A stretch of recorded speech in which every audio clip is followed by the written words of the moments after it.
ரிதி வணக்கம். நாளை மறுநாள் நடைபெறும் பாராளுமன்ற தேர்தல் ஓட்டுப்பதிவை அடுத்து இன்று மாலை 6 மணியுடன் பிரச்சாரம் முடிவடைவதை அடுத்து திருநெல்வேலி பாராளுமன்ற தொகுதி முழுவதும் அனைத்து வேட்பாளர்களும் கடைசி கட்ட பிரச்சாரத்தில் மிக தீவிரமாக மும்முரமாக ஈடுபட்டு வருகின்றனர். இந்த நிலையில் இன்று காலை திருநெல்வேலி பாராளுமன்ற தொகுதிக்கு உட்பட்ட திருநெல்வேலி சட்டமன்ற தொகுதியில் மானூர் ஒன்றிய பகுதிகளில் திமுக மற்றும் காங்கிரஸ் கூட்டணி கட்சியினர் வேட்பாளர் ராபர்ட் புரூஸுக்கு ஆதரவு தெரிவிக்கும் விதமாக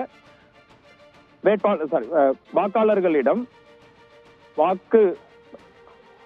வாக்காளர்களுக்கு வாக்கு சேகரிக்கும் போது தலா ரூபாய் 500 வீதம் பணப்பட்டுவாடாவை செய்து வருவதாக ஒரு புகாரினை பாஜக சார்பில் தெரிவிக்கப்பட்டு இதன் அடிப்படையில் மானூர் போலீஸ் நிலையத்தில் இருந்து காவலர்கள் சென்று பணம் கொடுத்ததை உறுதி செய்து 2 பேரை காங்கிரஸ் மற்றும் திமுக சார்பில் 2 பேரை கைது செய்துள்ளனர்கள் ரிதி. அதன் பின்னர் மானூர் யூனியன் மற்றும் நெல்லை டவுன் பகுதிகளிலும் காங்கிரஸ் வேட்பாளர்களுக்கு ஆதரவாக ஒவ்வொருவருக்கும் 500 ரூபாய் வீதம் கொடுக்கப்பட்டு வருவதாக தெரிந்த தகவலை அடுத்து அந்த 2 நபர்களையும் கைது செய்து தற்போது மானூர் காவல் நிலையத்தில் வைத்து விசாரித்து வருகின்றனர்.